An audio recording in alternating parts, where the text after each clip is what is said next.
What's happening, guys? It's Bharat Nagpal for iGyaan.in, and today we're going to be taking a look at and reviewing the new Sony Xperia Tipo.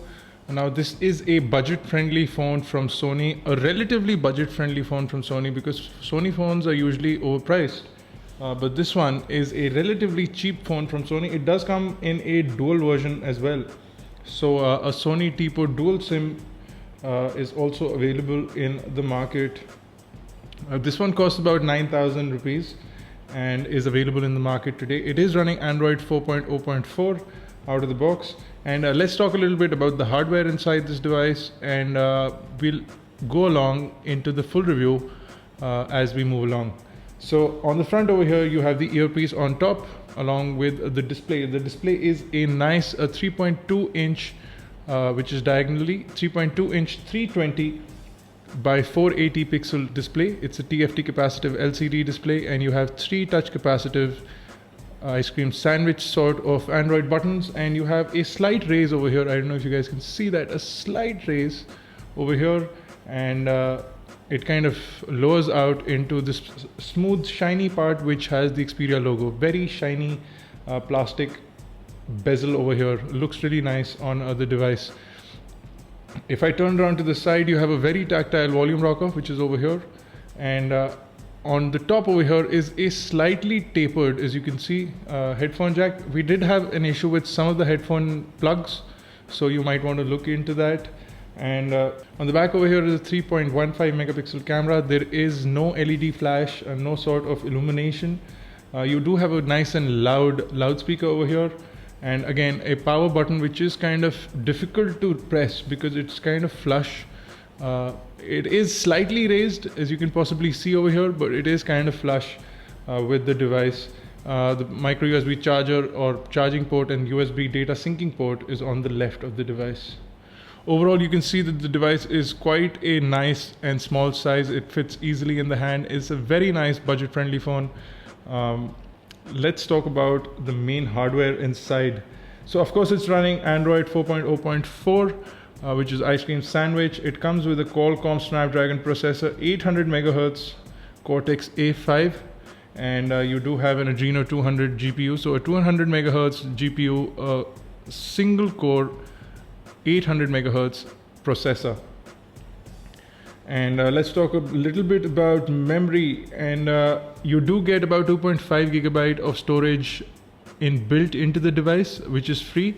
Out of the 3 gigabyte of total storage, you do get a 4 gigabyte micro SD card free with the device as well. So a lot of storage over there, and you do get 512 megabyte of RAM. So decent RAM, decent storage, and Android 4.0.4 along with a processor which is pretty decent for this price.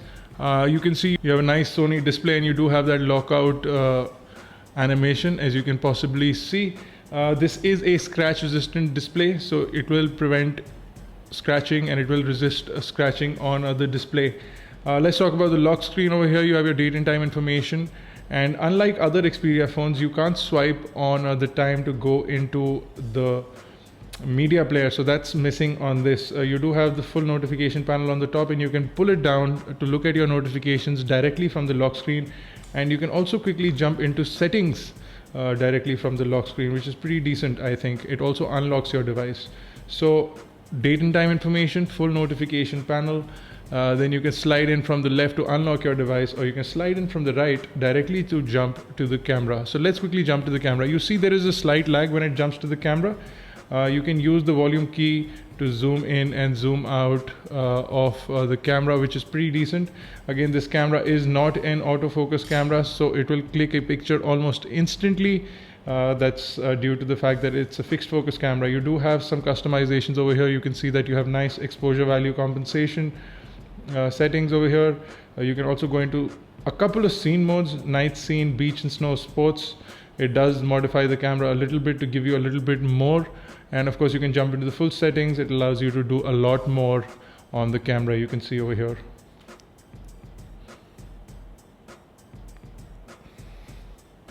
So let's come into the main screen. So this user interface is called the Timescape user interface, and if you pinch on it, which is slightly difficult to pinch on because of the size of the screen or the way it's made, but if you pinch on it, you'll see all your widgets will start floating around in the same screen. And if you tap on one of the widgets, it will quickly jump from that screen to that particular widget's screen. So if I jump into the contacts over here, you can see pinching out of that format is a little difficult.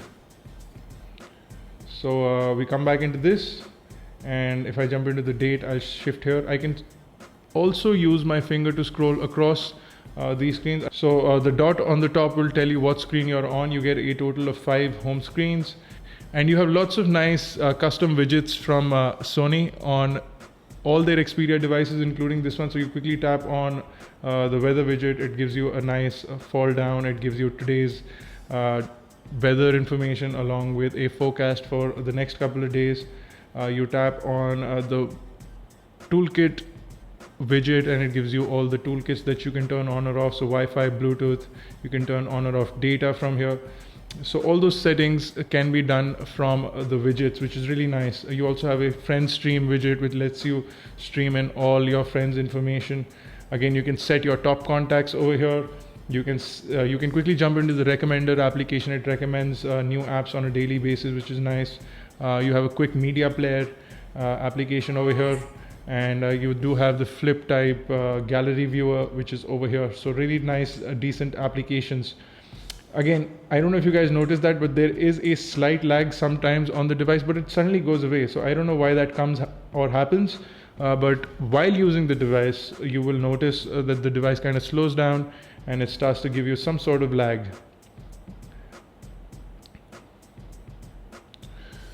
So that's that. Your notification panel continues to show even in the standard user interface. You can quickly jump into settings from here, the standard Android settings. You can also dismiss your notifications one by one, or you can quickly tap on this X and it'll get rid of all of them.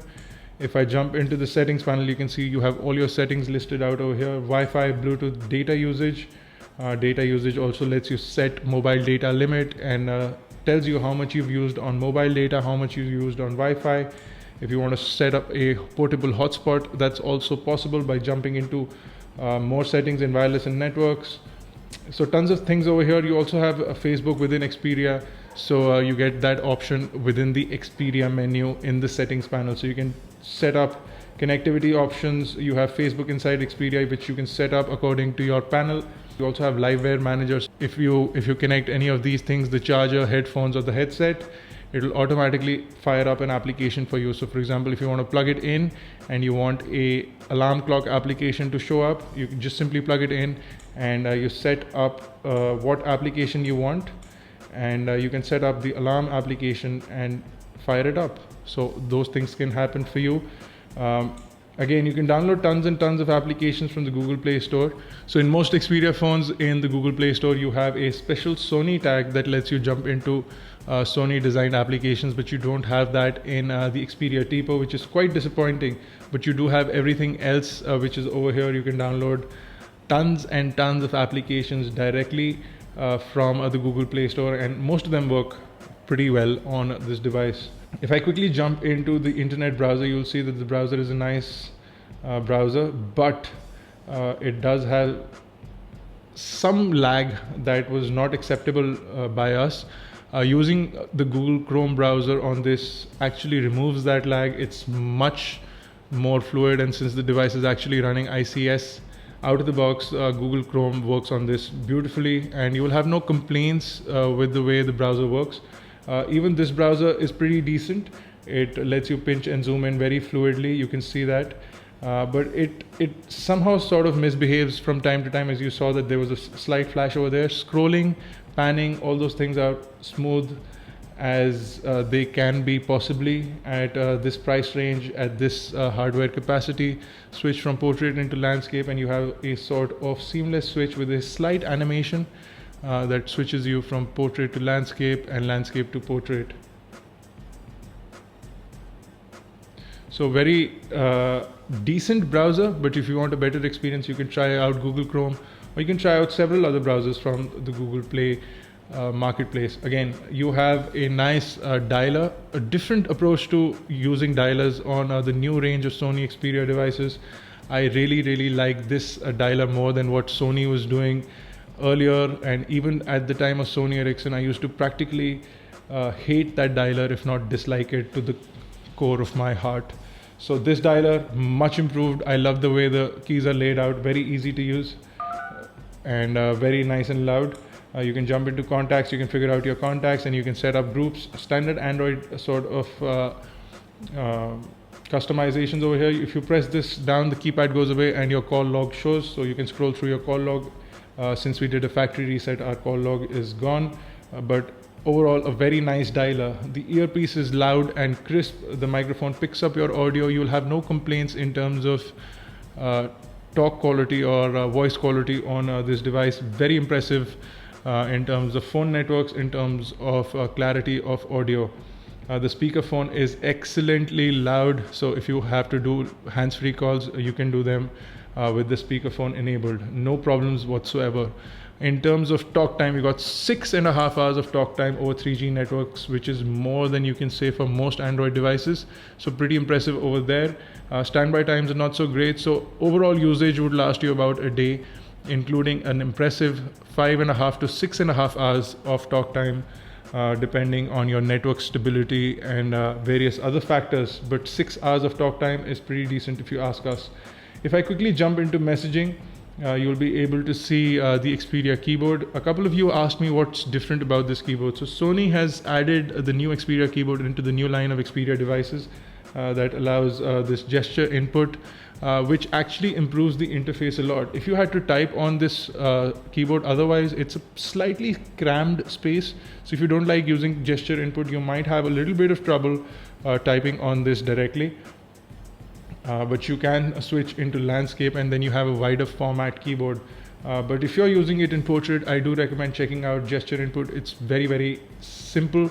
It's very intuitive. It actually picks out words and gives them out for you. So it will kind of load up those words and display them nicely, easily, swiftly, and you'll be able to send messages, send emails, and compose a lot of text on your device using this keyboard. So very impressive. You can jump into the keyboard settings from here, and you can also do a bunch of settings. So you can switch from a full keyboard into a phone pad, which is the 9-number pad. You can go into text input settings and you can turn on or off gesture input. You can also automatically add space between gestures. And if I go back over here, there is one thing missing compared to the higher end Xperia devices, and that's skinning. In higher end Xperia devices, it lets you choose the color of your keyboard. This one does not allow us to do that. That setting may be in language and keyboards. I haven't actually checked it out. Let me do it right now on video.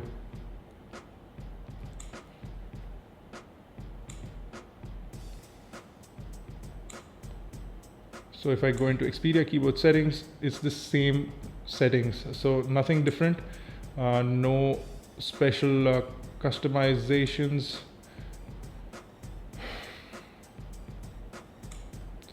I did enable voice input though, so that's an additional benefit. You do get a small mic icon allowing you to do voice input directly from here. So let's give it a try. Let's give voice input a try as well. This is a test. So as you can see, it kind of prints it out immediately. So nice voice input to text. You can also add multimedia.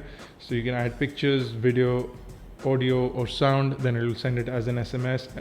I'm sorry, it will send it as a MMS instead of an SMS. So that's most of the things over here. If I quickly go into YouTube now,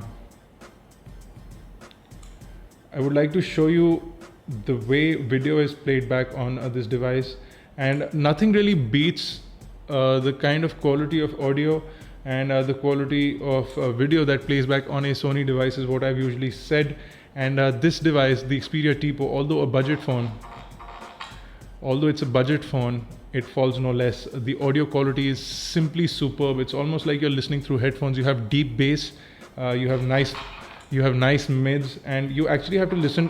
You actually have to listen to this audio in person. No microphone can do justice to the quality of audio that you feel from the speakerphone of this device.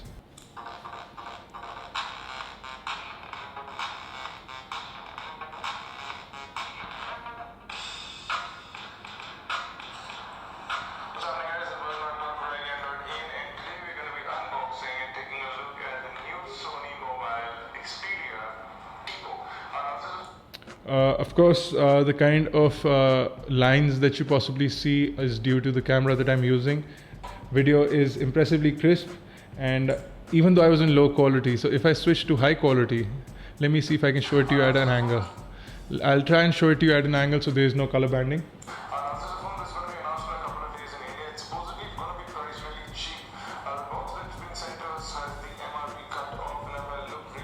So you can see it's very smooth video. Audio is very impressive. So that's more or less the major features of the Xperia Tipo.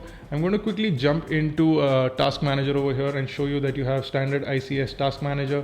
You can quickly slide all your applications and quit running applications directly from here, which is pretty impressive. So for Xperia Tipo now, I'm going to quickly jump into Quadrant Benchmark and run a full benchmark for you guys to show you what the performance is like on Ice Cream Sandwich. So now our quadrant benchmark is complete. So let's go ahead and look at the score. The device scores a pretty impressive 1721. It's still at the bottom of the list, but it's a 1721 versus another device that was running a similar processor that got about 1100. So impressive in terms of quadrant results. I'm also going to run a quick Nina mark.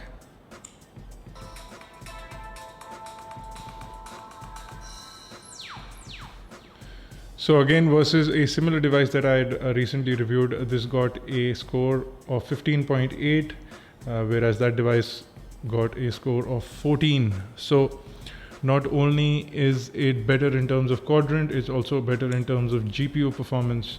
We did download several games on it, which some ran properly, some didn't. However, a game like Temple Run is most ideal for this device. You can get some games like Riptide and all of those to work on this. But basic games like Temple Run, Angry Birds will run fluidly on this device without many or any issues whatsoever. You can download and play several other games as well. The Xperia Tipo is a pretty impressively built device. It's got a nice matte finish back panel which won't get very dirty very quickly. Since it's white, it might get dirty, and matte does attract a lot more dust and grime. You can get it scratched easily, which is one of our biggest concerns. But if you do keep it well, it will remain nice looking. It is available in a bunch of colors, including white, red, and a black color as well. So depending on your choice, I kind of like the white version. And no real complaints with the device. Battery life is good, usage time is good, audio quality is impressive from the earpiece, from the microphone, from the speaker. The only real disadvantage on this device is the camera. No LED flash, no autofocus, basic crappy video quality. So apart from the camera, this device truly is an amazing budget device, and it'll bring you into the world of Android the way it's supposed to be. ICS out of the box, and impressive build quality, and plus you have Sony's software in there for a price of about 9,000 rupees. The Sony Xperia Tipo. It also comes in a dual SIM version. It's called the Xperia Tipo Dual. So if you're looking for a dual SIM device which does do one 3G SIM card and one 2G SIM card, you can go ahead and check out the Dual. So if you have any questions or queries, do leave them in the comment section below on Facebook, Twitter, Google+. You can also catch us on Pinterest and Instagram for iGyaan, and you can check those out as well. For more unboxing videos, reviews, and tutorials, log on to iGyaan.in, and do subscribe to our YouTube channels, youtube.com/iGyaan, youtube.com/iGyaanTV. For iGyaan Networks, this has been Bharat Nagpal. Thank you guys for watching. I'll see you in the next video.